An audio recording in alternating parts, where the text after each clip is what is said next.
Hello there, everybody. Welcome back to another episode of Mondays Are for the Nerds. I'm your co-host, Jay Wright. And I'm your other co-host, Tristan Stump. Here with your weekly recap of this past week's nerdy news, all things nerds. Got quite a bit for you, but not a lot all at the same time. Like, it's a lot, but a lot of small it's stuff. going to be quick to go through. Yeah. So pretty exciting. Way more than we thought we'd have. Jay, I want to read you something. Yes. And then I just want, I want you to tell me what you think of it. Are you going to try to fool me into watching another anime by giving me the plot?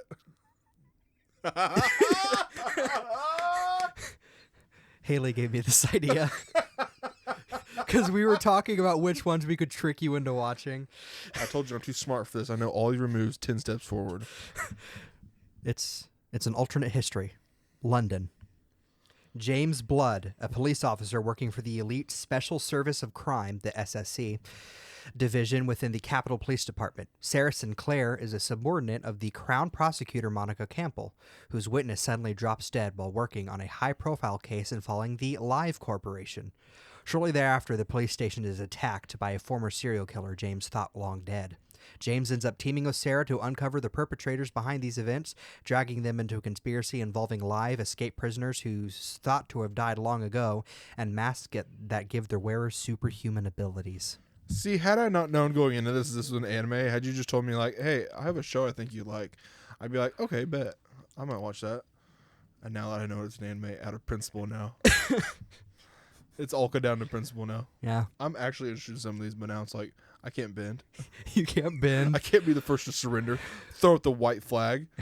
Never surrender. So you're saying I have to give up first? Someone has to give up first. I'm too stubborn. We're going to be at your funeral. I'm just going to hold a phone up to your face. It's going to be... How you watch this here? And then my eyes will go down dart away from it. You just open and you just grab the phone and chuck it. Like, no, God gave me one more action from beyond the grave. I throw it down to the bottom of the casket where you can't get to it. I wasted Good luck now.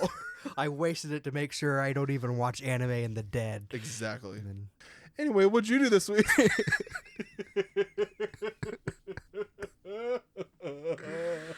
No hate to anime, like people who like anime and makers. It's just an ongoing joke. It's an in joke at this point, because used to it was me and him versus Hayden and Trent, who were like, guys, you need to watch anime. Yeah. And then I eventually or not, I wouldn't say caved. Just I found one that was good enough for me to be like, oh, I want to watch this. No, you caved. and I never looked back. And so now it's just down to getting Jay. And now it's principle. But unfortunately, he's about as stubborn as some dollyism I could come up with here. But stubborn as a mule. There we go. Well, that's not a dollyism. That's the basic one, but stubborn as a green hump on a June bug. He says. Anyway. They're not supposed to make sense. They're supposed to go, well, I guess I don't know if anything's more stubborn than something I don't know about. Exactly. So. Exactly. You don't know what a green hump on a June bug is. No one does. Anyway, what'd you do this week? What I did this week, played a little bit more Fairy Tail. Nice. I played a little bit more Mario and Luigi. I played the demo to Epic Mickey Rebrushed, the remake. Yes, when does that come out? It comes out, it's in my notes somewhere, September sometime. Yeah, everything's coming out in September. It's ridiculous. Dadgummit, these next 3 weeks, it better not be these next 3 weeks. I think it misses it by 6 days. It's like like the 27th or something like that. So I get a week's break. But my old habit came up again of starting games and never finishing them, or starting too many games at once. It's not that I'm not playing the other games, it's that I'm starting too many games at once. I also started another RPG. It's always the long ones. It's always the long ones. Called Tales of Berseria is what it's called. It's so this night called the Scarlet Moon or something like that. I can't remember all the terms I'm going to have memorized by some point, but I'm only a couple hours in. Anyway, something happened like 7 years ago, and this entire village was attacked by demons, and spreads, and humans turn into more demons, and it's this whole thing. So this village is attacked, and this guy hides these two little girls in a. This is a 7-year-old game, by the way. So if there's any spoilers to the opening of the game, then anyway, he hides them and he says, "You wait here." Now you remember, and like they're scared, and he gives them these 2 apples. He goes, "Hey, remember your big sister put magic in these apples, so you'll be fine." And he gives them the apples, and he goes off. Well, the older sister and then the younger brother, they hide there, and then they hear their sister scream, so they run towards the village, and a demon starts chasing them. So they call for help for Arthur, who's their brother-in-law, who is the man taking care of them, and they call for help, and he like turns around, and then it's kind of the rest of the night's kind of a blur. But then 7 years later, she's out. The main girl, the older sister, her name is Velvet. So Velvet's out like doing errands and stuff, getting medicine for her brother, who's like he has to stay in bed. He's always sick, even though he tries to get out of bed all the time and stuff. Anyway, long story short, another scarlet moon comes up, and on that night demons attack, and she wakes up because of things that happened, and she wakes up like hours later, and it's in the middle of the scarlet moon. So she runs through town avoiding demons, and so she finally gets to this area where the demons crawled out of 7 years ago, and her brother-in-law is standing there with her brother, and he sacrifices the brother, and he's suddenly like, she's like, "What are you doing?" And he looks at her and he goes, "Oh, there's another sentiment to cut loose." And like, he's like, just has this character change. Anyway, so she jumps after, he drops the brother down the hole where the demons came from. And so she jumps after the brother's body. And long story short, her arm becomes like a demon's arm that can like feed, like that she calls it eating them, where it's like they get absorbed into her and stuff. So she goes from this bubbly to like, immediately just like revenge. I want nothing but revenge. But he like knocks her out, and she wakes up, and she spends 3 years in a prison doing nothing but feeding off demons that are sent to her for her to feed off of. And so a prison break happens with this. All the terms are, but there were these types of people that only exorcists could see, but now everybody can see them. And exorcists led by the brother-in-law have become like this superpower. Like in the 3 years, he builds this like holy army that kind of has like everybody thinks they're being well taken care of, but really they're being just super oppressed. Yeah. And so you play as Velvet, who wants revenge, and these other people that broke out of prison with her, and that's the point I'm at. That sounds interesting. It's very interesting. Yeah. But you wouldn't like the art style though, because it's like anime as all get out. Does it overlap to games? You wouldn't even play a game that has that art style? No, games I feel like I might. Okay. But I mean...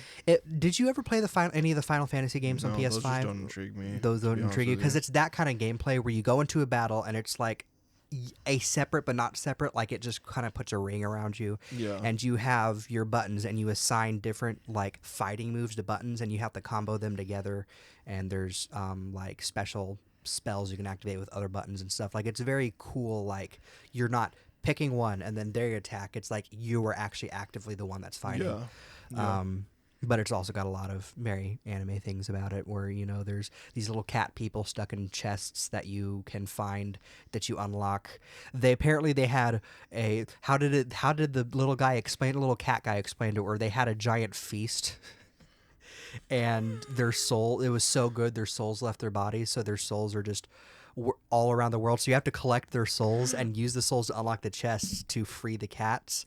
And then the cats give you little hats and glasses and stuff for your characters to wear. Me after eating black sheep for the first time. Anyway, so that's what I've been up to this week. Since I didn't have as many shifts crossover doubles. Yeah. So got to play some games. There's some shows I watched, but nothing really nothing worth talking about at the moment.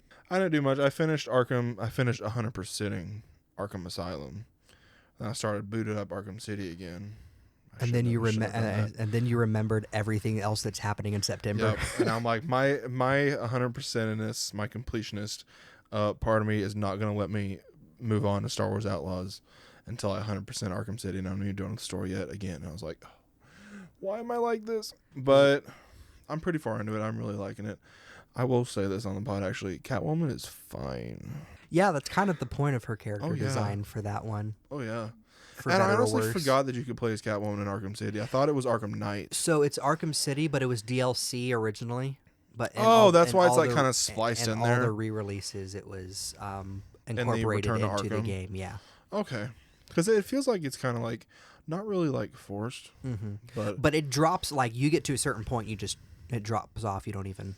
Oh yeah, like there was like a period where it was like even Batman and then even Catwoman, And then you played as you go to Poison Ivy as Catwoman, and then you're Batman for a long period of time. That's what I've been doing, and also I started Modern Family. Started Modern Family. For the first time in my life. Are you taking a break from Cheers? No, I just haven't built Jaws. Oh, okay. As much. Yeah, week. you're saving Cheers for Lego stuff. Yeah. Cheers. I mean, like, I haven't seen Modern Family. I've seen clips. I've been told I am Cam. I'm 100% Cam. I'm 100% Cam. Yep. There was one scene where they go to like daycare, and he's like just there talking to like this other mom, and the mom's like, "Yeah, we and my husband, we watched Mamma Mia," and Cam's like.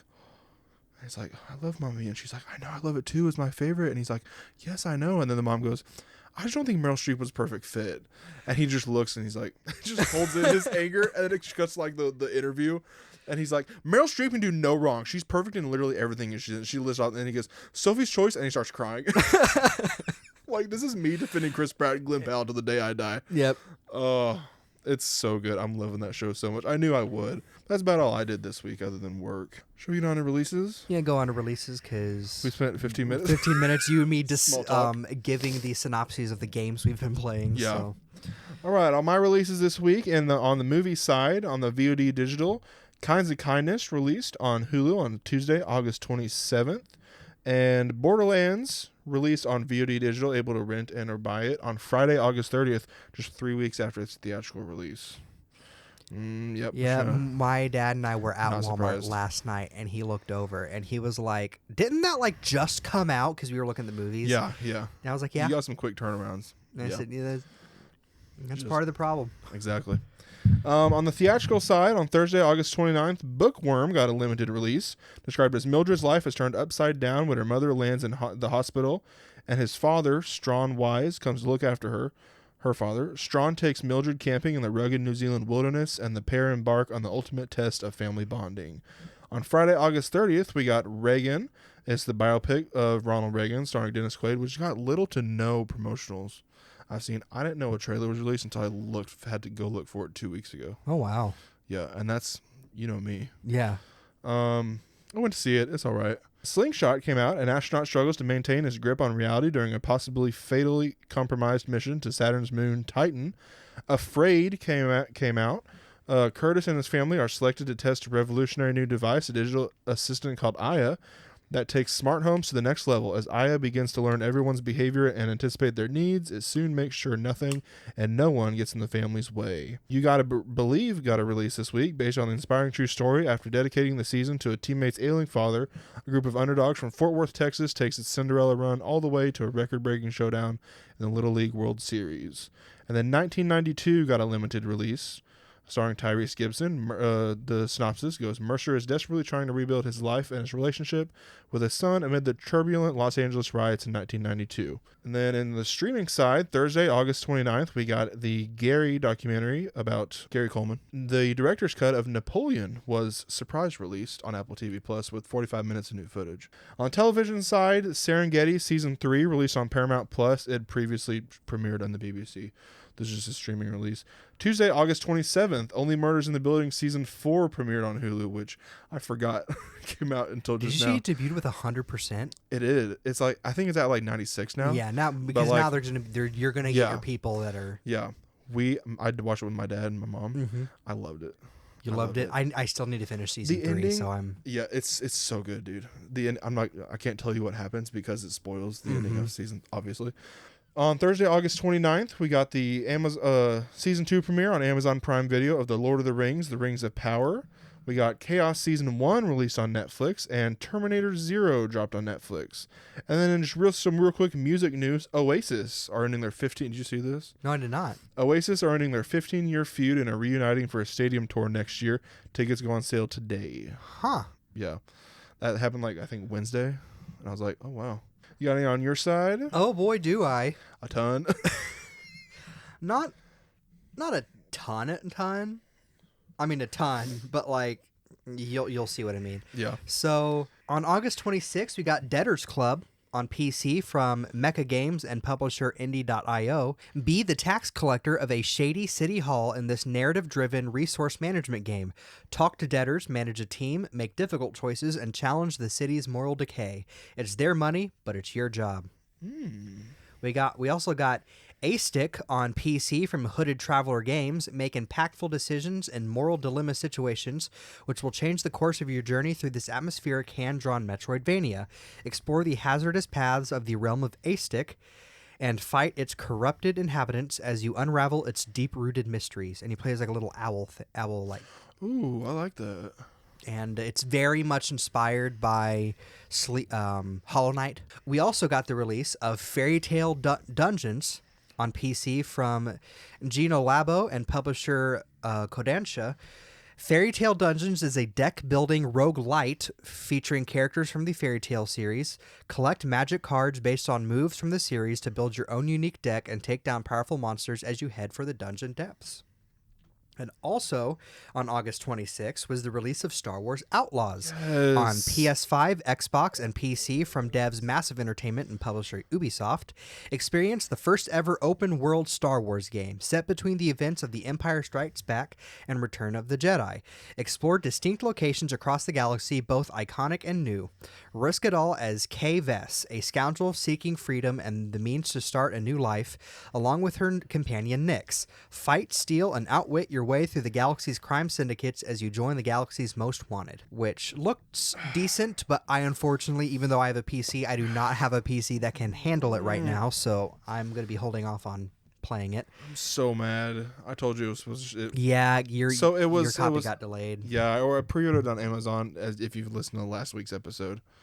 It was supposed to arrive Monday, is what it said. And me forgetting it was Labor Day, and then literally Thursday. So I'm like, okay, I got a couple days to finish Arkham City or get more in Arkham City. And then like literally Thursday afternoon, I was like, oh, your order's been shipped. It's gonna arrive by 8 p.m. tomorrow. And I was like, it's gonna arrive Friday? Yes. Looking forward to it all day Friday. I need knowing I still wasn't gonna be able to play it, but I'm like, at least I have it. Yeah. And I get home that night and it's like almost 9 o'clock. Mm-hmm. And I look at Amazon, it's like out for delivery September, or expected arrival September 3rd. And I was like, are you kidding me right now? Oh my gosh! So you're gonna be getting it the day we're in.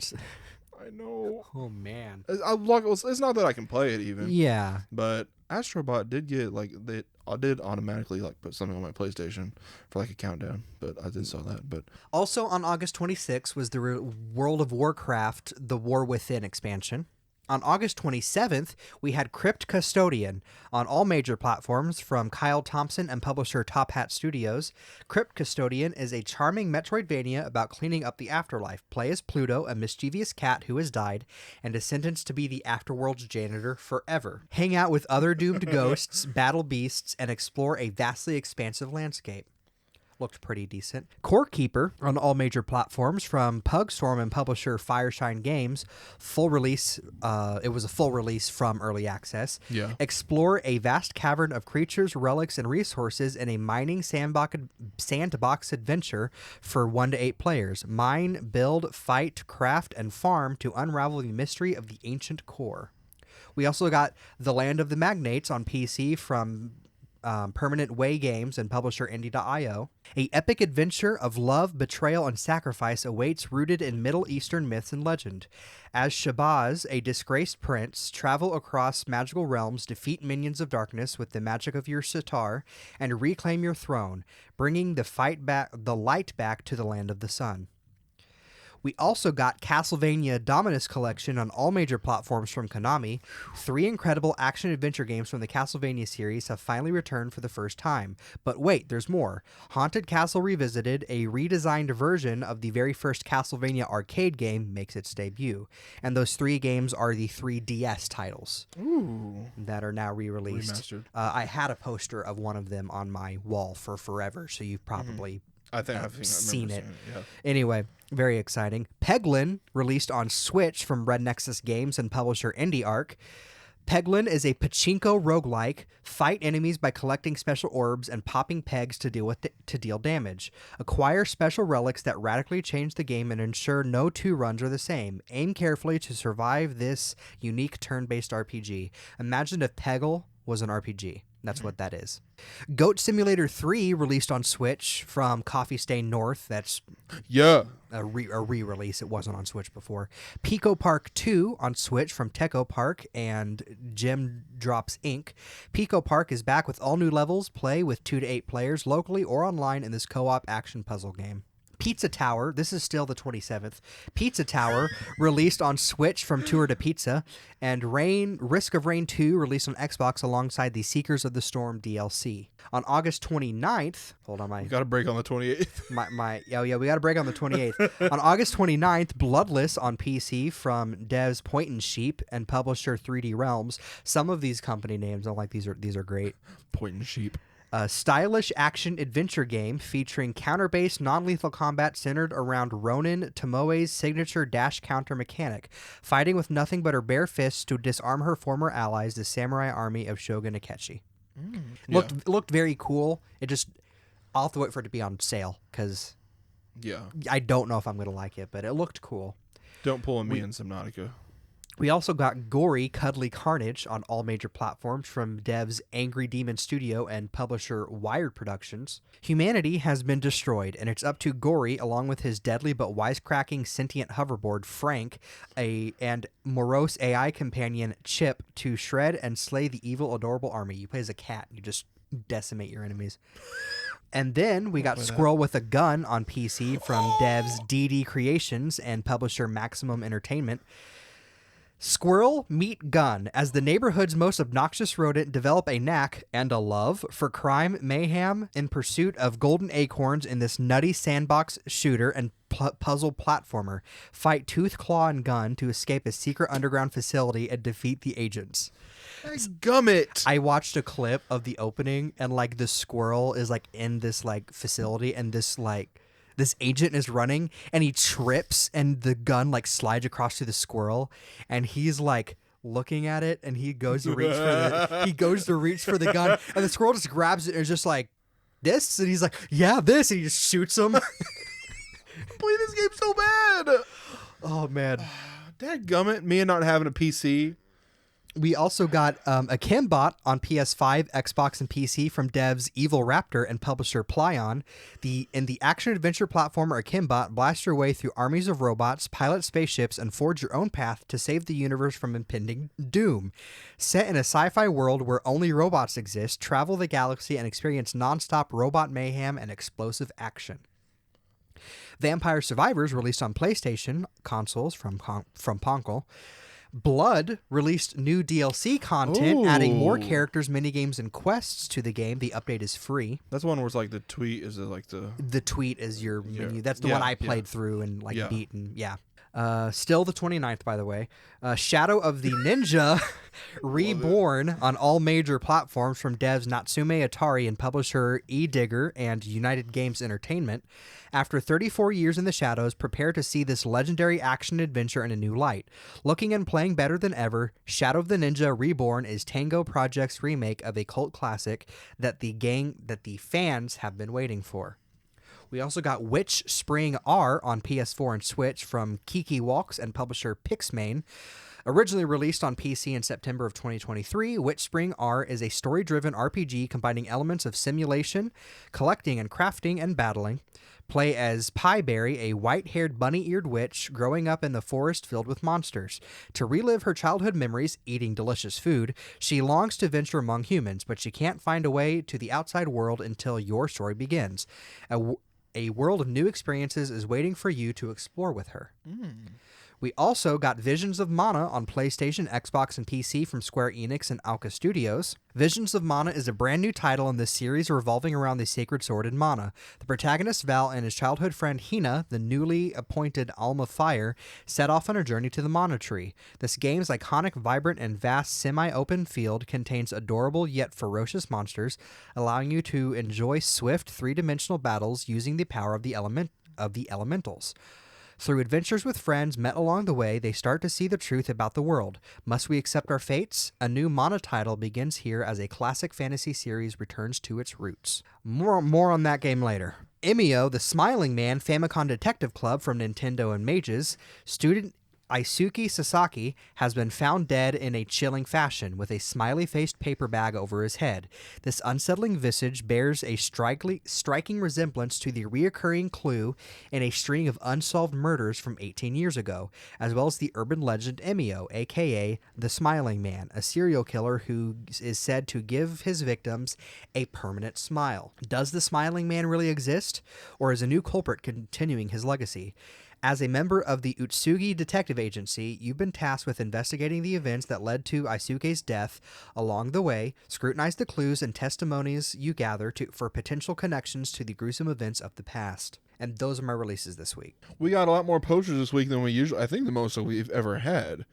We got a poster for Sonic the Hedgehog 3, Arcane Season 2, the 10th anniversary re-release of Whiplash, Hellboy the Crooked Man, Transformers 1, Wolves, Never Let Go, Outer Banks Season 4, Mr. McMahon, the 25th anniversary re-release of The Matrix, The Line, A Complete Unknown, The End, Nobody Wants This, and a new poster for Monsters, the Lyle and Eric Menendez story.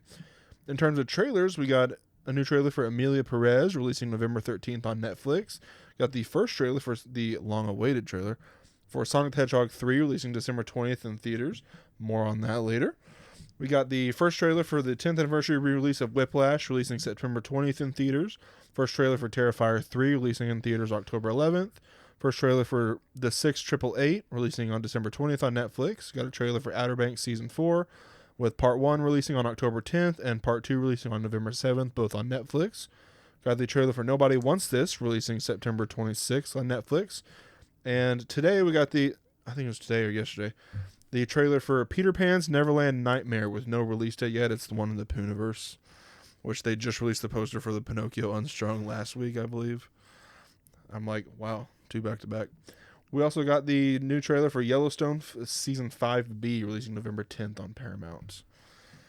I watched the Peter Pan one just to see like what the full title was, and I was like, I like watching it without listening to it, and I was like, good Lord. It's... I don't want to get. Don't get me started. Don't get me started on the Pooniverse, man. That is not a sentence I ever thought I would say. The Poovengers? Is that what it's called?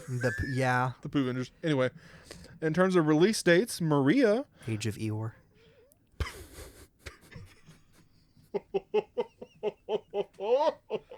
I ain't got no strings on me. Anyway. Tied up in strings. Maria, Netflix has acquired the rights to release Pablo Larraín's Maria Callas biopic starring Angelina Jolie, and it's the third and final one in his iconic females trilogy, which was Jackie and Spencer about Princess Diana, was the last two.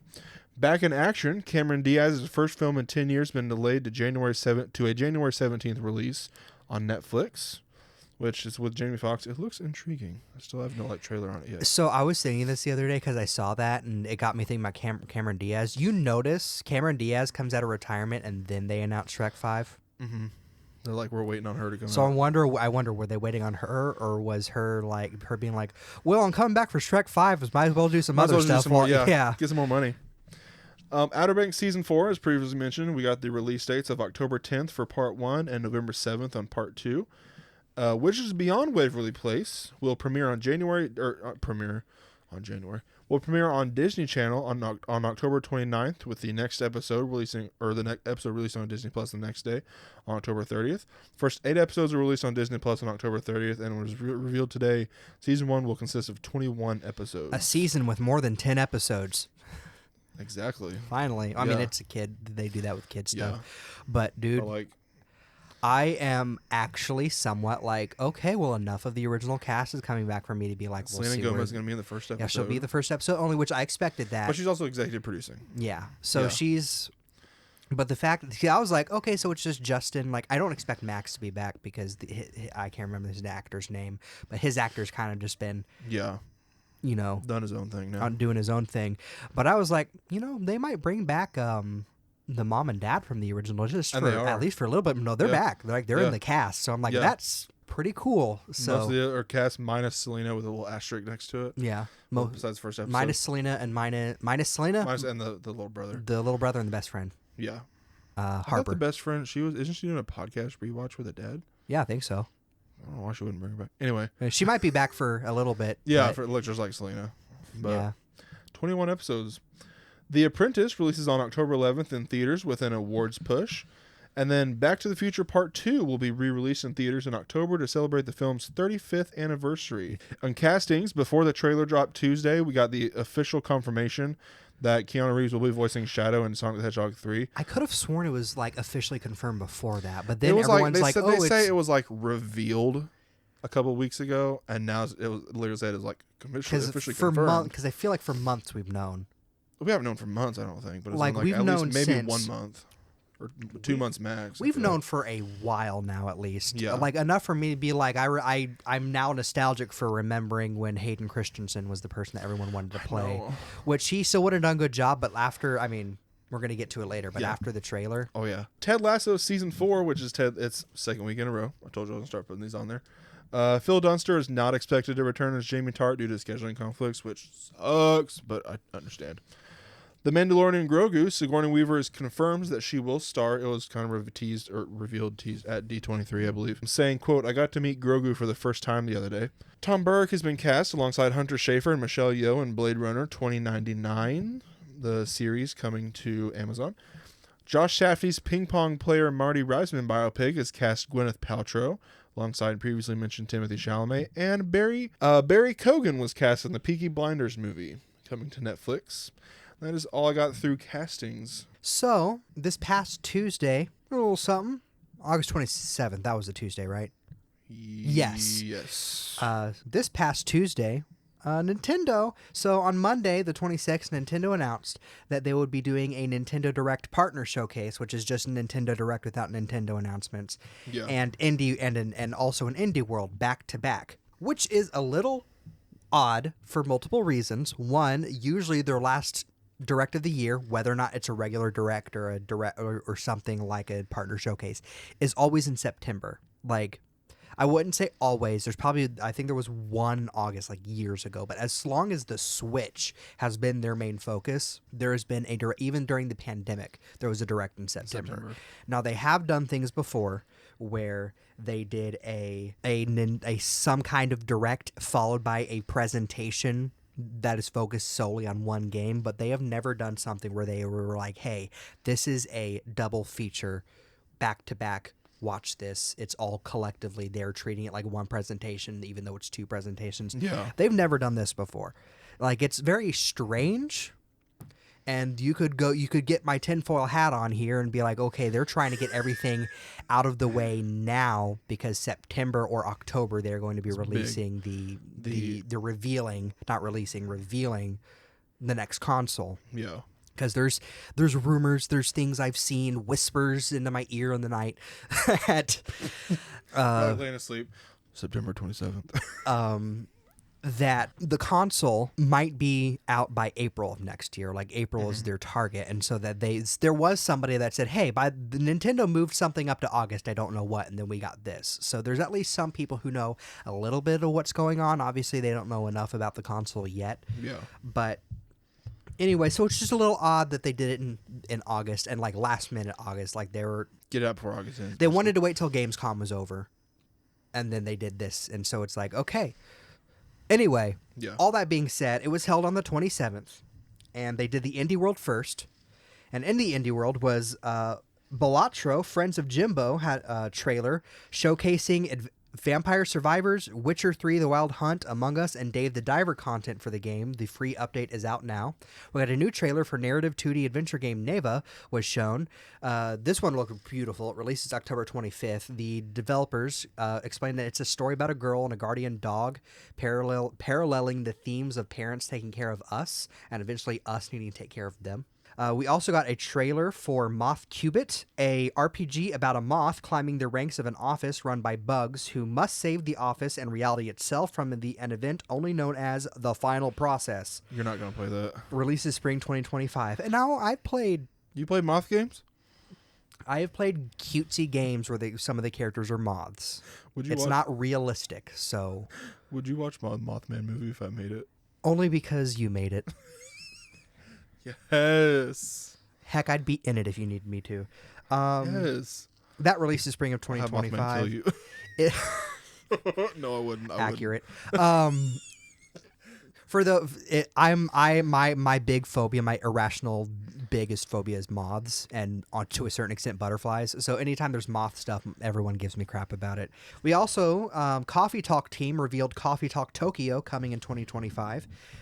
Sea of Stars, the Throes of Watchmaker DLC was announced with a new playstyle for the main characters, a new story, dungeons, and a party member for free, releasing in spring of 2025. You're like, I just beat it.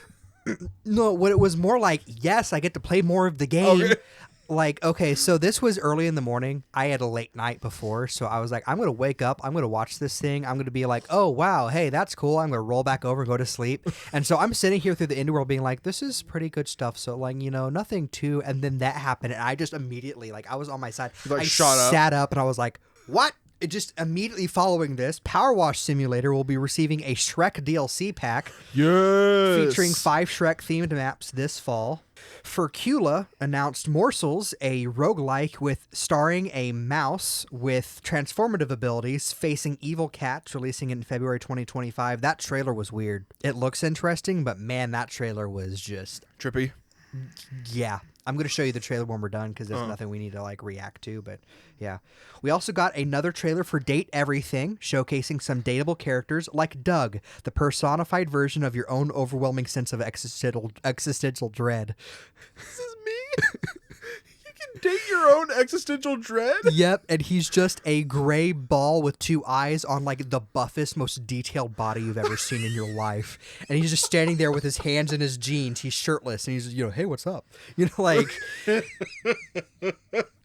And that's just one. We've said it, like they said it in the trailer, and we said it when the game was revealed. 100 characters to date, and that's just anyway. I want that game so bad. Peglin was announced to be coming to Nintendo Switch the same day, like we said before. Wobbly Life is confirmed to be coming to Nintendo Switch in December of 2024. Pico Park was announced as a timed exclusive for Nintendo Switch and released the same day. A reel of short looks were shown for Shovel Knight, Shovel of Hope DX, releasing in 2025. Europa, coming in October 11th, 2024. The demo is out now. Cuisinier, releasing January 28th, 2025. On Your Tail, releasing November 21st, 2024. Metal Slug Tactics, coming this fall. And The Plucky Squire, coming September 17th, 2024. And then The Pizza Tower was announced for Nintendo Switch and released the same day. That was their one more thing, which is a big one more thing, because Pizza Tower, everyone's like, it came out and everyone immediately was like, so when's it going to be on Switch? Because it's a game inspired by the Wario games. Yeah. I would say inspired by, like, it's not direct, like you can just tell it's inspired, but it's not, doesn't play. So that's pretty cool. But that was followed by the Partner Showcase, which had Tetris Forever announced to celebrate the 40th anniversary, a collection of classic Tetris games such as the 1988 Famicom version of Tetris 2, or of Tetris and Tetris 2. Included in the game are documentaries of the making of Tetris and a multiplayer mode, Tetris Time Warp, with swapping Tetris styles. Releases in 2024. Additionally, Tetris 40th anniversary content will be coming to Tetris 99, and the Nintendo Entertainment System version of Tetris will be coming to the Nintendo Switch Online service, both this winter. Star Overdrive, a high-speed open-world sci-fi game with a focus on riding a hoverboard, releases on Switch as a timed exclusive in 2025. Goat Simulator 3 was announced to be coming to Switch the same day. A physical version comes this November. A reel of short peeks was shown for the new updates of Star Wars Hunters, coming September 26, 2024. Stalker, Legend of the Zone Trilogy, coming November 2024. Worms Armageddon, Anniversary Edition, coming September 26, 2024. And new content for Disney Dreamlight Valley, coming September 4th, 2024, which I believe includes Tiana. Within the reel was the reveal of The Legend of Heroes Trails in the Sky the First. A full remake of Trails in the Sky, originally released in 2004. The remake comes in 2025. It was one of those things where it was like some of those things that reel were announcements, but they're like, oh, that's cool, worms, whatever. But that one is like a big, like, hold on, a full-on, like, you look at night and day remake. Yeah. And it's just a few seconds and then on to the next thing. It's like, well, hold on. Pump the brakes there, bud. Elaborate more, please. Yeah, and they did not elaborate more. I had to find another source to get like a full grasp on what I had just seen. And a statement from the publisher saying, oh yeah, this physics-based sandbox game, SpongeBob SquarePants, the Patrick Star game, was announced. Releases October 4th for 2024. It's an open-world Bikini Bottom, and you just play as Patrick and you just mess around. It looks kind of fun, actually. I want to... Yep. Yeah. Fitness Boxing 3, Your Personal Trainer, comes December 5th, 2024. No. Capcom Fighting Collection 2 was announced, which includes 8 classic Capcom fighting games. Capcom vs. SNK and versus SNK 2, Project Justice, Capcom Fighting Evolution, Street Fighter Alpha 3 Upper, Plasma Sword, and Power Stone 1 and 2 coming in 2025. Marvel vs. Capcom Fighting Collection received a release date of September 12th, 2024. A physical release, very soon, after being announced in June. And Something then like just that. turn around and be like, oh, it comes out in 2 weeks. Bye. A physical release comes November 22nd, 2024. So that's the thing of like, do I wait until I get a physical release or I just go ahead and buy it digitally? And Yeah. Atelier Lumia, The Alchemist of Memories and the Envisioned Land was announced for a 2025 release. It's intended to start the next trilogy of the Atelier games. Psychoden 1 and 2 HD Remaster Collection was shown off, releases March 6, 2024. The HD 2D remake of Dragon Quest III received a trailer highlighting the new character class Monster Tamer, releases November 14th, 2024. Castlevania Dominus Collection was revealed, the collection of DS Castlevania games released that day. A trailer for Sid Meier's Civilization 7 was shown, coming February 11th, 2025.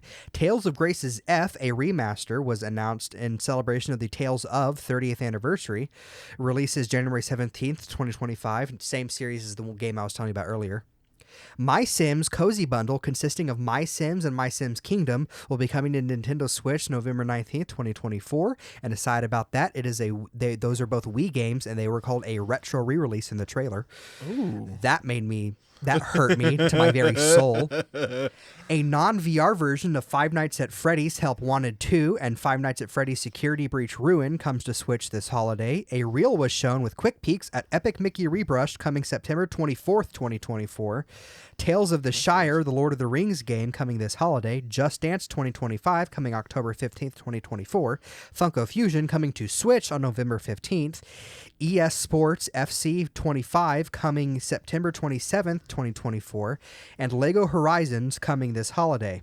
We also got looks at Rune Factory, The Guardians of Azuma, as a newly announced title, releases spring of 2025, and Yakuza Kiwami is coming to Nintendo Switch October 24th, 2024, which is huge. We've been wanting Yakuza games on the Switch for a while, but whoever was in charge of the Yakuza games at, I can't remember what company owns it, but they were like, but the Switch is for kids, we're not releasing that game. And meanwhile the Switch is and Batman. I said meanwhile we're getting Assassin's Creed, Batman. I mean, Batman's debatable, but then we're also getting like, not that any of these ports were good, but like the Grand Theft Auto collection, we're getting like mature, like the new Resident Evils, like we're getting those games. And then there's this Yakuza, which is the Yakuza games. You know the Yakuza games. Yeah. Anyway, and it's like, but the Switch is for kids. Silly rabbit. Look at it. Switch is for kids. Look at Liam Neeson scene from Ted. I was under the impression that this Nintendo Switch is for children. Will it be tracked down if I buy it? No, I think you're good. Just cuts to, he buys it, he gets home, and there's just a knock on the door. Hello! I'm here to speak to Mr. Neeson. Neeson just pulled out a gun from behind his pillow. Oh my gosh, a Liam Neeson movie where he is just on the run from Nintendo characters the whole time. Yes, it's like Pixels, but with Nintendo. It's Pixels meets Taken. Or any modern Liam Neeson live action movie. All right, so I didn't know until like Thursday or something like that the Venice Film Festival was happening. Started this week and runs all through next week. So real quick run through stuff that showed these past. It started Wednesday. Stuff that showed that during this week. In the competition, there are 21 films total. This isn't going to be all of them. These are the ones that were just premiered this week. On Thursday, August 29th, we got the Maria and El Jockey, or Kill the Jockey. Friday, August 30th, we got Lures Infants, Apres U, Troy Ami, and Baby Girl. I apologize for any of these butchering because you're going to see something later that's just wild. And then Saturday, August 31st, we got Campo de Battaglia, The Brutalist, and The Order. And the out-of-competition screenings in the fiction category, Beetlejuice had its world premiere on August 28th. It received a 3-minute standing ovation, and it's getting like good reviews. It's saying like it harkens back to Tim Burton. It's his best in years is what they're saying. On Thursday, August 29th, we got Cloud premiered. Friday, August 30th, Baby Invasion. On Saturday, August 31st, we got May I Say Chapter 2 and Allegory Citadine premiered. And the nonfiction side, on Thursday, August 29th, we got Apocalypse in the Tropics, Bestiari, Urbari, Lapidary, 1-to-1, John and Yoko, Separated, and Reifenstahl.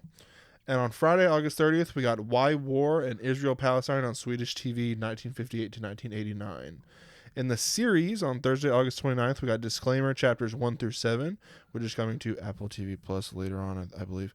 And Families Like Ours, episodes 1 through 7, on Saturday, August 31st. Leopardi Il Poeta del Infinito.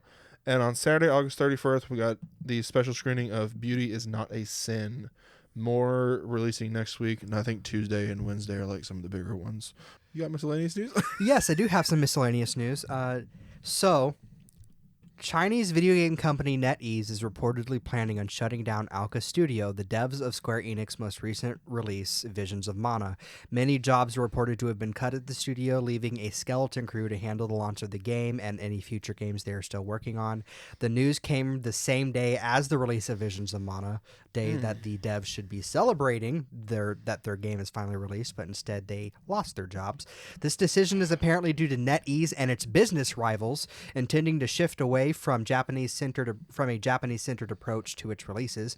Visions of Mana is receiving critical success, and I had a more detailed thing of that, but I didn't want to start ranting. But that's just the game industry, alongside just all the other industry, but the game industry is just going through it right now, where these successful games are coming out and companies are still turning around and being like, and we're shutting you down, simply because the teams making things like Visions of Mana want to make more niche, less risk games like Visions of Mana. And the people that own them, like NetEase, are like, no, we want to make us a game that will make billions of dollars.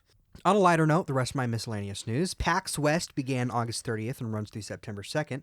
Nintendo, Capcom, Microsoft, and other studios are in attendance showing demos and more info of previously announced titles. So that's why there hasn't been anything from PAX and the rest of my news or anything, because it's like we're just getting demos and more information is coming out about some games, including Nintendo launching the Japanese website for Super Mario Party Jamboree, revealing more information of the upcoming games, such as the confirmation of the minigame total, around 112, with a dozen or so being retro minigames from previous Mario Party series, and item showcases such as the return of hexes from Mario Party DS, which you place on the floor, and then if a person lands on it, something happens to them. Yeah. Additionally, a character trailer for Pauline was released for the game. She's making her Mario Party series debut. And according to Eserb, is probably the last character, because they said 22 characters and she makes 22. So no other characters, which kind of stinks. There's some missing characters and some other new characters that would have been nice, but at the same time, 22 characters, that's it's still a lot. It's a ton. Yeah, that's just me going, I want more. So you I want all of them.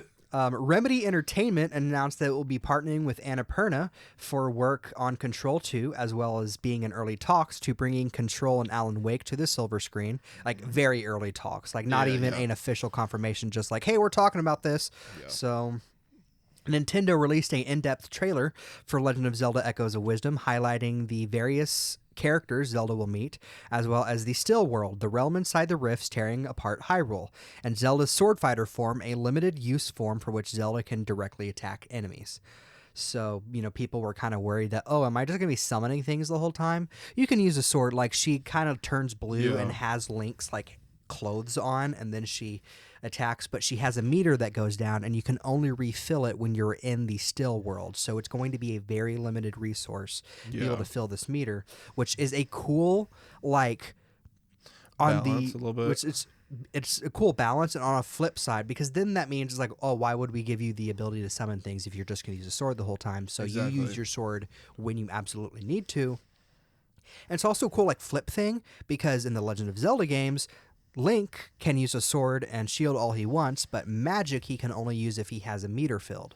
So it's like Zelda can use magic all she wants, but she needs a meter to use a sword. It's kind of a cool foil thing too, about how both of them would work in a playable capacity, which, this is the first time she's been playable in a Nintendo game. Because I remember the tier list. Anyway, boy, do I remember the tier list. Mob Entertainment has announced the release of Poppy Playtime Triple Pack for PS5, containing the first 3 chapters of the Poppy Playtime game, releases this Halloween. The Plucky Squire revealed that Mauro Ramos, the Brazilian voice of Shrek, will be the narrator for the Brazilian translation of the game. Argonaut Games has announced its relaunch as a company following its closure 20 years ago. This came alongside the announcement of the remastered re-release of classic 1997 platformer Croc: The Legend of Gabos. The release date is to be determined. A demo for Epic Mickey Rebrushed was released on all platforms August 27th. Guilty Gear Strive will be coming to Nintendo Switch January 23rd, 2025. Green Hawk Platoon, an upcoming first-person shooter starring the Plastic Green Army Men, was announced for PC from RetroPixel Digital and Microprose Software. No release date was given. And finally, Rugrats Adventure in Gameland released a trailer announcing its release date of September 10th for all major platforms. Yes. I got a couple pieces of miscellaneous news. In our new looks this week, got a new look at Baby Girl. We got a new look at Adam Driver in Megalopolis. New look at Lily Rose Depp in Nosferatu. The first official clip was released of Terminator 0 before it came out. We got our first clip released of Wallace and Gromit: Vengeance Most Foul. And then, did you see Io Debris' comment? No, I did not. She said, quote, "I'm seated. The theater employees are scared and asking me to leave because it's, quote, not August yet, but I'm simply too seated." And then we got our first look in that clip. We got our first look at the robot gnome Norbot, which Wallace calls it his best invention yet. I'm still no release date. Dude, I know. I'm it's so like excited. You have literally 3 months. I know. I'm so 4. I mean, but they're just gonna come out before I'm talking December. about like dirt from September to. Oh, okay, yeah. Like you have 3 months to give us a release date, because if you get to December that is 1st, true. That is true. It's gonna be like, Oh, I'm so excited for that. We got our first official look at Daft Punk, Kendrick Lamar, and Snoop Dogg from the Piece by Piece, the new Lego movie, Pharrell Williams biopic. We got our new stills released of Special Ops Linus Season 2. First images released of Yellowstone Season 5B featuring the Dutton siblings, but not Kevin Costner. And then our new behind-the-scenes look at the final monster and alien Romulus.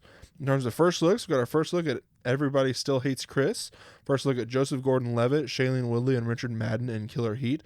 We got the official title of a new Jurassic World movie directed by Gareth Edwards is Jurassic World Rebirth. First official look at the logo, and the first look at Scarlett Johansson, Jonathan Bailey, and Mahershala Ali. I'm so excited for that movie. I love the Jurassic movies, I do, because of Chris Pratt. But even then, this one, I'm like, I want to make a film franchise, and every subtitle of every sequel is every subtitle ever used frequently. So like Rebirth, The Lost Kingdom. Yeah, The Lost 3. Kingdom. Yeah, 3. Why is 3 never the one with? It's just an empty space for the next one. Jurassic World, Fallen Kingdom, Dominion, Rebirth. I'm trying to think of all like the frequently used subtitles, because Lost Kingdom is reused in at least in gaming enough for me to be like, okay, a Rebirth, Reloaded, Fully Loaded, Herbie. Coming this summer, Jay, Fully Loaded. And it's just Herbie remade with Jay. I'm the car. Okay. Honk, honk. Whenever you turn the key to start it, it goes.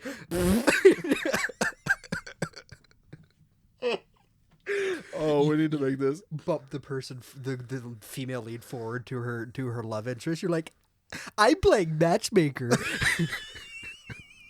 Every speed bump or pothole hit, I'm like, Oh, Oh, Jay fully loaded. That's so bad. Anyway, the big one this week, we got, of course, the Sonic the Hedgehog 3 trailer come out Tuesday, finally.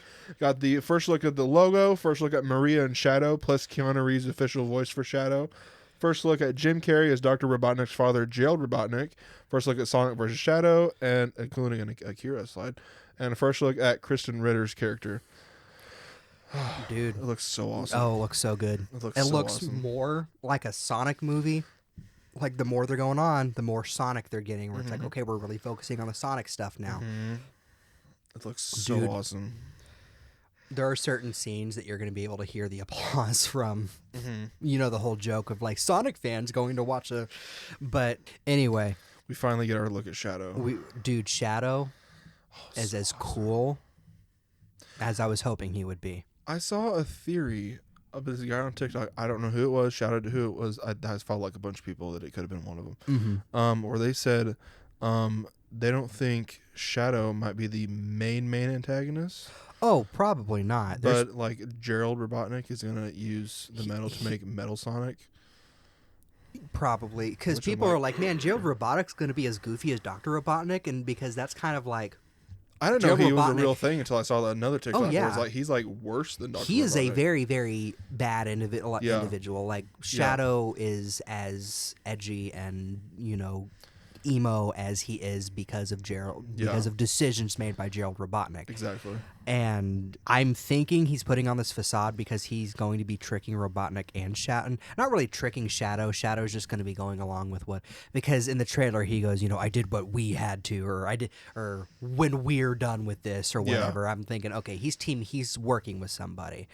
And whether or not that means it's Metal Sonic or a certain something else that I don't really want to mention because people are going to be like, okay, now you're, you know, but like another Sonic reference, I feel like. Yeah. But anyway, it looks very cool. Keanu's, I mean, it's just Keanu being Keanu. Yeah. I mean, but it fits. I saw a thing where you can tell they digitally edited out someone and it's either Rogue or Amy.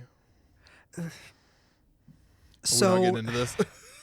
I feel like people are kind of guessing like, oh, is Amy, because there's a fourth spot here in this one shot, and some people are like, it might be Shadow. I didn't notice it at might be first. at some point Shadow's gonna, you know, but no, I feel like Shadow's probably not gonna. He's going to have his redeeming moment at the very end, and they're gonna go be like, come join our family. He's gonna be gone. Like, that's how they should write it. If you know. Anyway, if it's like, I feel like you should have revealed Amy by now. Exactly.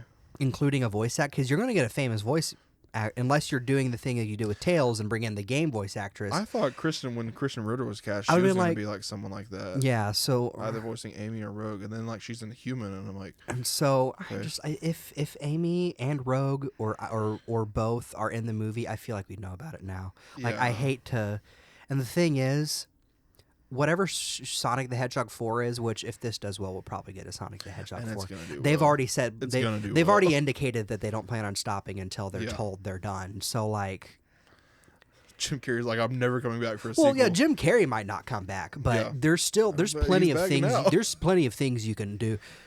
Have Agent Stone turn into like something happens to Robotnik, so he goes nuts and then becomes or whatever. Like, do what you need to if Jim Carrey does not want to come back, because the fact that we have Jim Carrey in a trilogy of movies is like wild.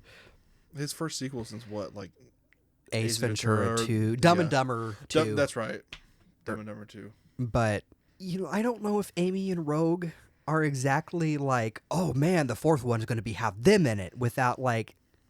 They'll be introduced. What have they been doing this whole regardless, they will be introduced in the fourth one. Oh, 100%. Anyway. Yeah. Anyway. It looked awesome.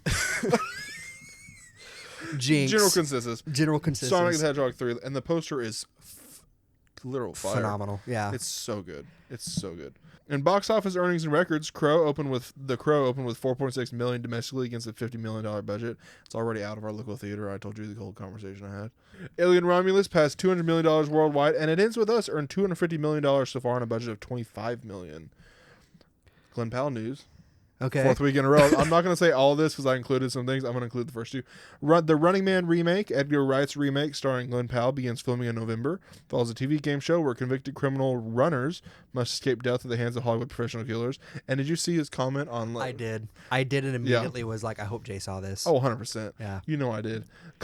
He commented on a Hollywood producer saying he has more movie star power than Ryan Gosling, saying, quote, "Gosling is a legend. I am just Glenn." Or I'm just Glenn.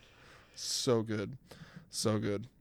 And then in new announcements this week, they're going to make a Steve Harvey biopic. I saw that, which is interesting. It was announced that a Mr. McMahon documentary series about the rise and fall of Vince McMahon... That's how you say his name, right? Mm-hmm. A documentary series about the rise and fall of Vince McMahon will release on September 25th on Netflix. Will feature interviews with McMahon prior to his resignation, his family, some iconic wrestlers, and the journalists who uncovered his allegations. And it was also revealed Netflix has greenlit a One Tree Hill sequel series with Sophia Bush and Hilary Burton reprising their roles. One more small piece of miscellaneous news I want to bring up. Ryan Reynolds said he wants to see stunts get an Oscar category someday, as we all do. Yes. Saying, quote, "So many films have smashed it this year. Buster Keaton, Harold Lloyd, and Chaplin were stunt performers, as well as filmmakers telling stories with their entire bodies." I've been a proponent of years of like stunt and voice acting. Absolutely. Need to be added to the Oscars immediately. I think stunts is going to get one like maybe in 2 years, I think. The only thing, I agree with voice acting. The only thing is so few animated movies actually have full-on voice actors to where I would think a voice actor would get nominated. I think it's going to be like a voice performance as well. Yeah, a vocal performance, yeah. Where you would get your odd, like, dude, I'm just saying, if never mind.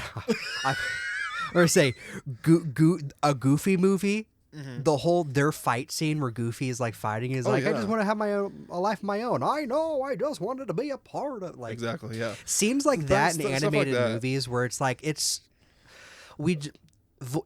think it would help. Stunt performance and voice performances. They need more respect. 100%. The stunts getting there. Their voice, not intended, their voices need to be heard. Exactly. So, and that's all my miscellaneous news. Now we got the glorious return of anniversaries and celebrity birthdays. August 25th was the 85th anniversary of The Wizard of Oz. And the 35th anniversary of The Adventures of Milo and Otis. Fun fact. Oh my goodness, that unlocked a memory for me. Fun fact, apparently it was a 1986 Japanese film titled The Adventures of Chatron, redubbed and brought to the States in 89. That is probably the most boring piece of children's media you will ever watch in your life. Don't you dare hate on that right now. I will hate on it now. Don't you dare hate on The Adventures of Milo and Otis. I will not stand for this. Move on. I mean, dude, you like nature documentaries, so... It wasn't a documentary, though. It wasn't a As a kid, wasn't a documentary, I was like, this movie is awesome. August 25th was also the 27th anniversary of GoldenEye 007 on the Nintendo 64. Specifically, it's the anniversary of the United States release. August 26th was the 30th anniversary of Camp Nowhere and the 8th anniversary of Your Name, and the 22nd anniversary of Super Mario Sunshine on the GameCube, the U.S. release. August 27th was the 60th anniversary of Mary Poppins, the 71st anniversary of Roman Holiday, and the 30th anniversary of Earthbound on the Super Nintendo.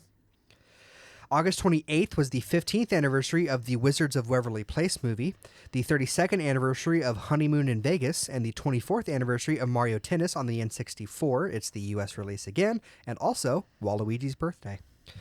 Nice. Because he was introduced in that game. August 29th was the 21st anniversary of Tales of Symphonia on the GameCube. That series got brought up a lot this episode. Surprisingly. The 18th anniversary of Saints Row on the Xbox 360. Trent. And August 30th was the 5th anniversary of the Dark Pictures anthology Man of Medan on PS4, PC, and Xbox One, as well as the 20th anniversary of the US release of Pikmin 2 on GameCube. And August 31st was the 12th anniversary of Tinkerbell, The Secret of the Wings. On celebrity birthdays, on Sunday, August 25th, we got Blake Lively, who's Mrs. Deadpool. She turned 37. I don't know if I have any of these that are going to be as good as ever as Martha Stewart. You'll get there someday. I know I have one locked. Someday there's going to be a birthday that pops up that you'll be like, finally. Yes, gold. Tim Burton, director of Batman, Beetlejuice, and Edward Scissorhands, turned 66. And Alexander Skarsgård, Actor from Big Little Lies, Legend of Tarzan, and The Northman, turned 48. On Monday, August 26th, we got the birthday of Chris Pine, the DC's Chris. Just kidding. Star Trek, Wonder Woman, Dungeons and Dragons, Honor Among Thieves, turned 44. John Mulaney, comedian and Big Mouth and Puss in Boots: The Last Wish actor, turned 41. Melissa McCarthy of Bridesmaids, Spy, and Ghostbusters fame, turned 54. Also on Monday, August 26th, we got another bunch of birthdays. Dylan O'Brien, Keke Palmer, and Macaulay Culkin all had birthdays that day. Tuesday, August 27th, Ariana Greenblatt of Barbie, 64, and Borderlands turned 17. And Aaron Paul from Breaking Bad, Westworld, and BoJack Horseman turned 45. Wednesday, August 28th, Jack Black had his 55th birthday. You know him from School of Rock, Kung Fu Panda, and go-to video game movie actor. Jennifer Coolidge of Two Broke Girls, The White Lotus, and Legally Blonde turned 63. And Brian Hull, YouTuber, voice actor, and impressionist, turned 33. Thursday, August 29th, Carla Gugino of Watchmen, 19th Museum, and Gerard's Game turned 53. And Liam Payne, former member of One Direction, turned 31. Friday, August 30th, we got Cameron Diaz's birthday. She's also come up a lot this week. Shrek, Bad Teacher, and Charlie's Angels actress turned 52. And Lewis Black, yelling comedian and voice of anger in Inside Out, turned 76. Saturday, August 31st, we got the 53rd anniversary of Chris Tucker from the Rush Hour trilogy and Air. And Richard Gere of Pretty Woman. Is it Gear? Anyway, of Pretty Woman, An Officer and a Gentleman, and Hachi, A Dog's Tale turned 75. Get anime and comics news. I do have some anime and comics news. I'm just really jumping back and forth between my notes this week. Studio Trigger is working on a project celebrating the 40th anniversary of Transformers. 16 anime piracy websites were shut down this week, and BBC acquired exclusivity rights to the English dub of One Piece in the UK. Over 1,000 episodes of the anime will be coming to iPlayer, with the first 206 episodes coming September 1st. Nice. The Banaya Around the World anime will premiere this October and stream on Crunchyroll. Bananya returns. The mysterious cat who lives inside a banana is back for a new adventure when a ball of light appears. After the ball flashes, a new cat named Baby Sweet emerges. The two quickly become friends and set off on a grand adventure to discover new and exciting places around the world. Join the new friends on their journey. The anime film, The Concierge, will release in theaters in a one-day event on September 11th. Tickets on sale now. The Concierge is an adaptation of Concierge of Hakyoku Department Store from Tsuchika Nishimura. The story centers around Akino, a concierge in training, in a store with a unique customer base, animals, of which the extinct species are held in highest regard. And for comics, we only got one thing. Dynamite Comics gave a first look at the upcoming DuckTales comic book series. Issue 1 releases November 6th. The description given through the exclusive first look at IGN is as follows. The ridiculously wealthy Scrooge McDuck is the most famous resident of Duckburg, but his fortune goes far beyond mere currency. To his young nephews, Uncle Scrooge is rich in something even more important than money: stories. Whether it's the saga of how he dug his first million out of the Klondike, or the many times he saved his lucky #1 dime from the clutches of Magica Dispel, the feisty tycoon is a font of mesmerizing tales. And Huey, Dewey, and Louie can't get enough. But even as they pester their uncle to share more yarns of his legendary quest and globe-trotting treasure hunts, the three boys are about to learn that the most valuable item Scrooge McDuck owns isn't locked up in the absurdly spacious money bin. It's the lifetime of wisdom he's got stockpiled inside his head. God, I love DuckTales so much. It is based on the 80s version, though, not the new reboot. I got some DC and Marvel news on my side. On the DC side, Superman. We got our first look at Skylar Gisondo as Jimmy Olsen. We got some new information on Superman, the Christopher Reeve story. Got our first poster and first trailer in theaters on September 21st and 25th. For the third week in a row, we got some news for The Penguin. The first 4 episodes will reportedly each be an hour long plus. For the second week, we got some Joker Folie Deux news. We got new character posters for Joaquin Phoenix and Lady Gaga, and we got a new look at Phoenix and Gaga as Joker and Harley Quinn, and a new teaser. And today, Vincent D'Onofrio said he always wanted to play Swamp Thing. On our Marvel side, we got the 16th appearance of Deadpool and Wolverine, still going strong. We got our first behind the scenes look at the Why Was Thor Crying sequence, and a deleted scene released of. Spoiler alert if you haven't seen it yet. It's been a month, so we're going to go ahead and say it. They released the deleted scene of Channing Tatum's Gambit.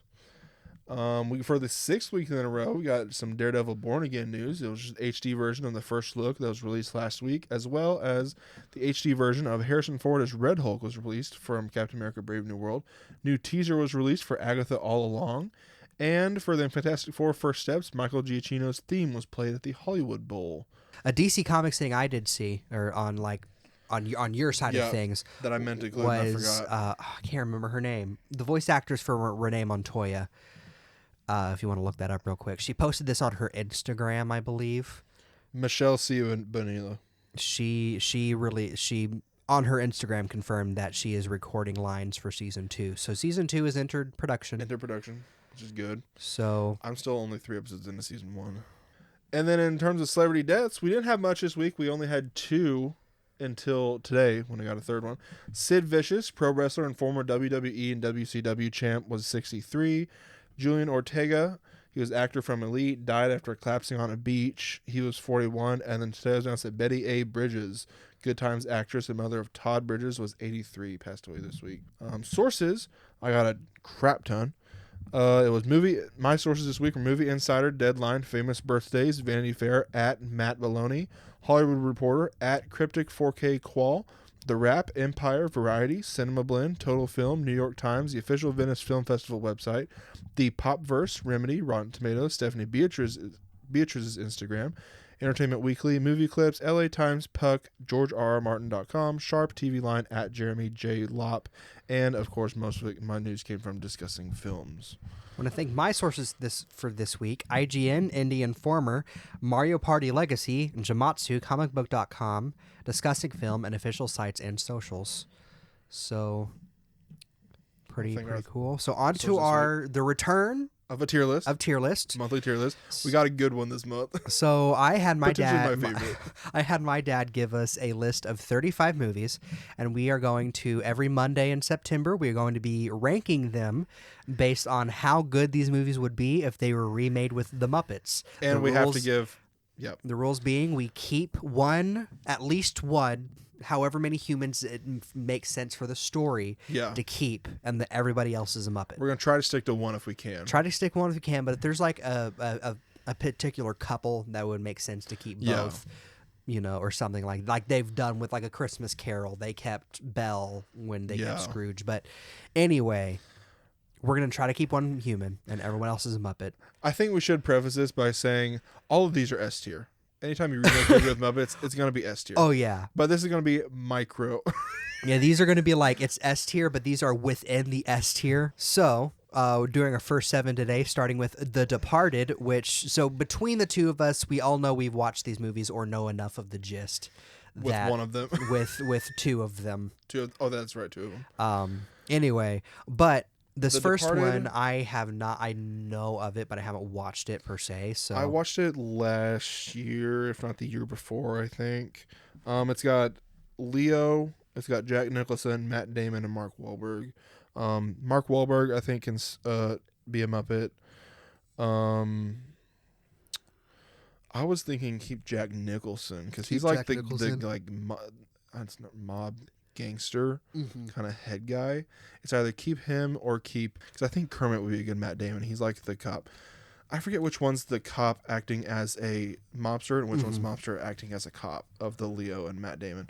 But I think Kermit would be the good one that's like acting like the mobster cop, acting like the mobster good guy. And then you bring back what's his name from Muppets Most Wanted to be the gangster acting like the cop.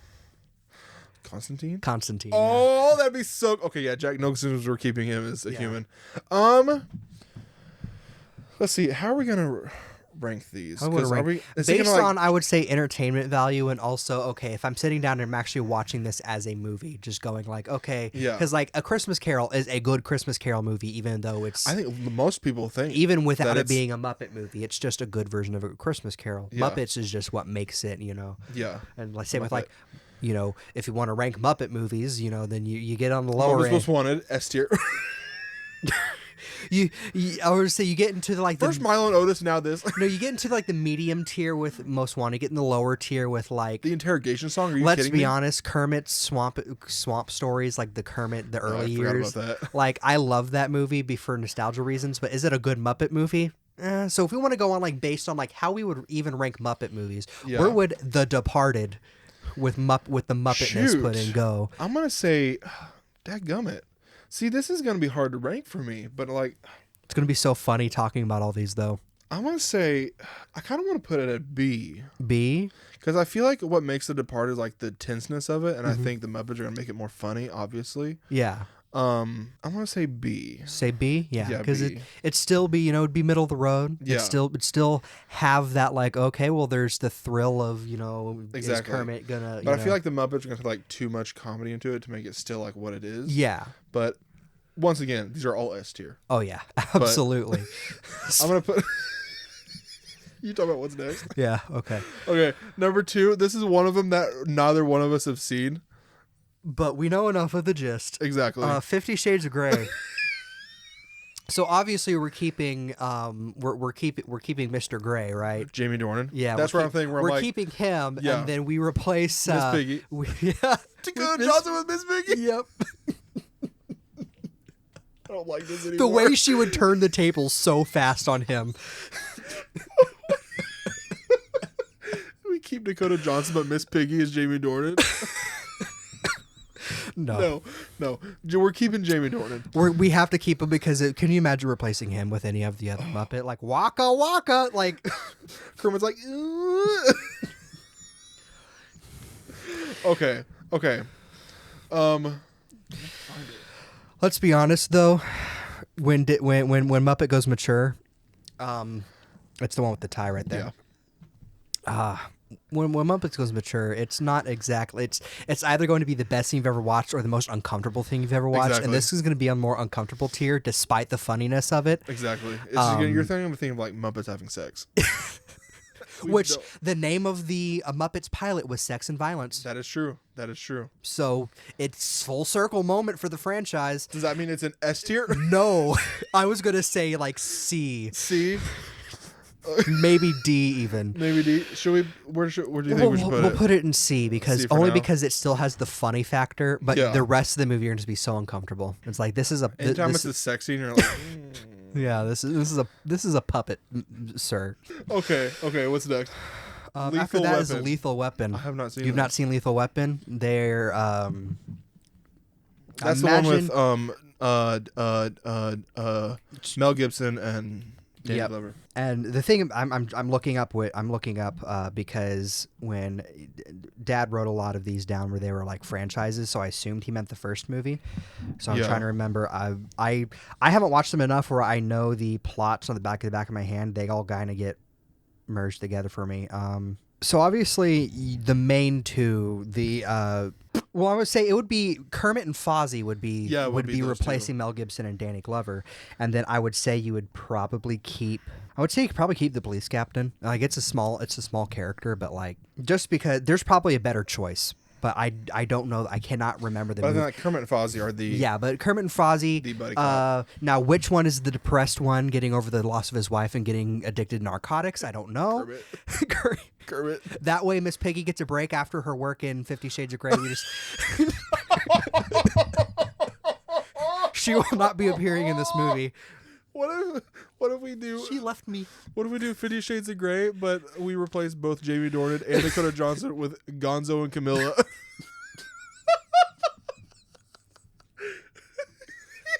No. Okay, we're S tier. Anyway, no. That's Lethal. your- while you were looking. Oh, put that back down there. You put that back down there. No, Lethal Weapon. It's a crime drama with Kermit and Fozzie. I'm gonna say solid A. Solid A. Yeah. A. Yeah. Definitely because even though it's a more, it's when you put Kermit and Fozzie together, you're gonna have a good time. Yeah. And it's Lethal Weapon, so like you can't go wrong. Exactly. Next is John Wick. Are we John talking about Wick. just the first one or the whole series? Because I would say the whole it's whole for me it's franchise? kind of one continuous story. Exactly. Like the longest No, gap 100%. the longest gap between the movies is 3 months, isn't it? I think 1 and 2. As far as like the timeline of the movie Because goes. 3 is right after 2. Yeah. So I would say Thing is, I was thinking. hear me like- out. Keep John Wick. Okay. I was thinking either him or Ian McShane. Rolf is the dog. So we just kill Rolf right away. Be like, oh, hey, fellas, watch it.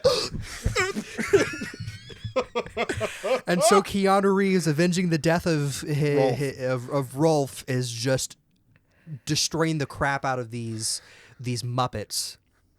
So it's just ragdoll physics and all these fights. You just like you see him in the warehouse, and then you just see these Muppets go by like, what? Hey, easier stunts. You just drop the puppets down the stairs. Exactly. You just like yeet. Throw them off the building. And obviously, you have these specific like characters be played by these specific like gangsters and stuff be played by. Would Ian McShane have to be Kermit? It's like Sam the Eagle. No, Sam's the Russian. Ironically, yes, yeah. Ironically, Sam the Eagle. Which is the one that eats the steak? The Muppet or the character? The character. I forget. Anyway, that's like. I imagine Beaker is one of. Anyway.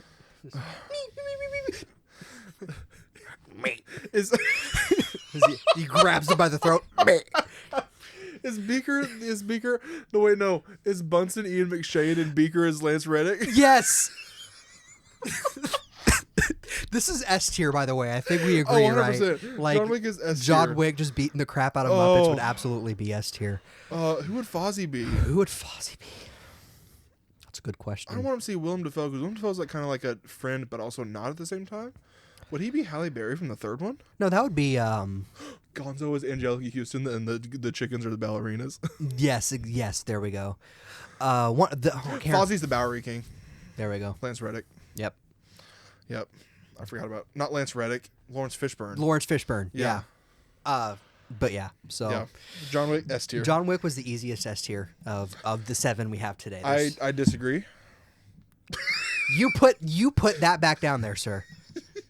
We're gonna talk later. He keeps putting 50 Shades of Grey up to S tier. S tier. Anyway. Next is It. I think we should go with the original It, not the. I mean, that's what the new poster one. is. That's what the poster is. So do we keep Tim Curry as Pennywise? He's already had his moment to shine in a Muppet movie. Do we keep John True. Ritter? Because I had my vote. I had my thought on just keeping Tim Curry because the idea of Tim Curry being once again Muppet being movies. able to terrorize a like bunch that. of Muppets, and then I do like that. And the thing is, the only younger version of the Muppets we have is the Muppet Babies version. So during the young bits, This is already my favorite tier he's ever done. so during the bits when they're all kids, it's the Muppet Babies going through the sewers looking for just to see which human. Because my vote is Tim Curry. I think I'm gonna go with Tim Curry. And then like I said, just the idea of Fozzie is whoever Bill Hader plays, that kid, the little snarky one. I think keep Tim Curry. You keep Tim Curry, and then you have the whatever the cast of the I cannot think of the top of my head, but the cast from the Muppet Babies they fill the kids. Yeah. And you'll have just their human or their adult counterparts. Be Kermit and whatever their adult counterparts are.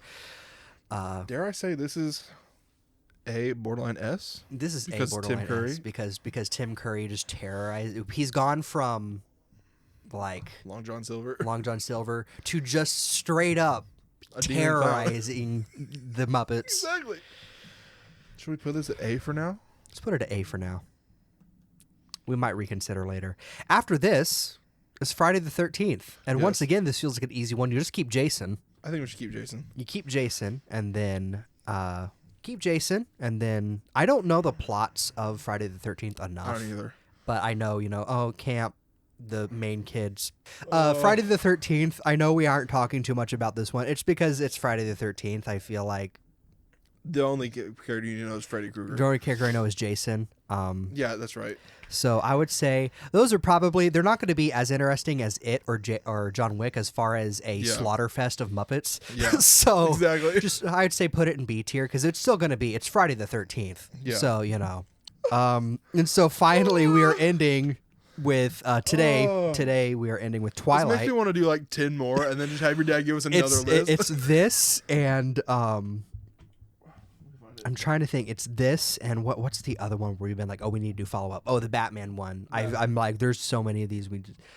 So Twilight is We Twilight. keep Anna Kendrick. You keep Anna Kendrick.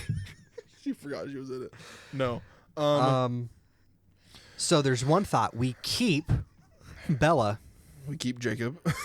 or No. we keep Jacob and Edward, and Bella is Miss Piggy. So it's Miss Piggy flirting with Taylor Lautner and Robert Pattinson the whole time. Oh my god. Oh. And the sheriff, or we keep the sheriff, the dad, Is that the Bella's dad? dad. Yeah. We Yeah. keep him, and everybody else is a Muppet.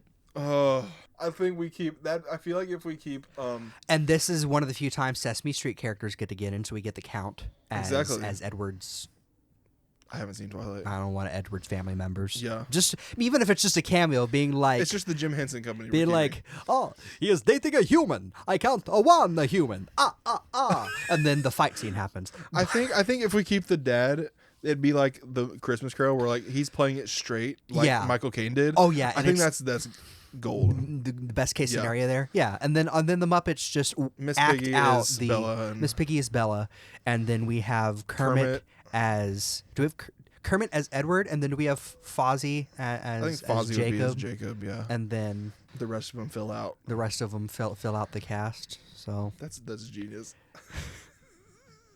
Okay, where should we put it? where should we put it? Because it's Twilight after all. You get that thing back down there. I'm watching you carefully this time. know. Next week, when I'm going to be looking at your screen and be like, "Did you change where this went?" I'm gonna get home and I'd be like, open my laptop. And I'm immediately Shut going to up. be like, Jay, call you. I got the feeling. Did you put it in A tier again or No. S tier again? Twilight, do we want to put it straight in the middle in B tier? Or do we want to or do you think it would be higher? I think if it, Or do you think it I'm gonna would- say A, A? because if it's like Christmas Carol trying to be so freaking good Yeah. with Michael Caine playing it straight as if they're humans, I feel like the dude who plays the dad, I don't. And remember it his would be a name. version of Twilight that I would actually enjoy watching. Exactly. I say that I haven't seen Twilight. It's just not my thing. I'm not in the It's not target my thing audience either. for it. So we're going A tier. A tier. Okay. So to recap, unfortunately, this is where we have to end it for this week. Yes. I want to do this the rest of the. Can we just forget about the nerdy news part and just do this for every episode? We're recapping the entire thing. Welcome We're back revamping to the Mondays Are pod. for the Nerds, the tier list podcast. One of Exactly. a million. Exactly. And S tier, we got. You. Okay. No, we're not doing this anymore. Okay. And S tier, we got John Wick. That's gonna be hard to beat. That's gonna be hard to beat. Oh, yeah. I'm just imagining like him shoots them and then Kermit just like somersaulting through the air. It's like, oh my god. Okay, so S we have John Wick. A we have Lethal Weapon, It, and Twilight. B we have The Departed and Friday the 13th series, and C we have 50 Shades of Grey. This is the Dude, best tier list. this is probably the best tier list we've had so far. Oh my And goodness. it's only helped by my dad's excellent pick. Like these are Oh, like I could 100%. not have I picked saw a this better list 30. and I go, this is gold. I could not have picked a better 35. We might have peaked if we got 50 Shades and John Wick in the same episode. We might have peaked might have right away. But hey, we're gonna get to some eventually that are gonna have some pretty funny ideas. Exactly. So Oh, this is such a good. For a second, I thought that said The Prestige. Anyway, spoiler alert, that's not on the list. Where is it? maybe someday when we inevitably do the sequel to this, because We have to. We need to get your dad to give us more. well, on that note, we will see you guys next week. Hope you enjoyed this week's episode. I know I this tier did. list as much as we did. Yeah. Oh my gosh. We're in for a wild month in September. Yeah. Absolutely. Oh, Be sure to follow the podcast on most social medias at Mondays for Nerds. Wherever you are watching us, be sure to like, comment, subscribe, do all those interactive things. You can follow me, Tristan Stump, at Sir Stumpsalot on most social medias, or at Sir Stumpsalot17 on a couple of those, because Sir Stumpsalot was already taken. And then on me on Twitter on at PoThePanda001. Give me for some of my tweets. I haven't posted one yet. I got one. in the I get chamber. ideas and then I forget about it. So but I do have some art ideas that I want to work on, that I want to get online soon. So I'll be posting some more art, hopefully soon. So we will see you guys next week. Goodbye. Bye bye.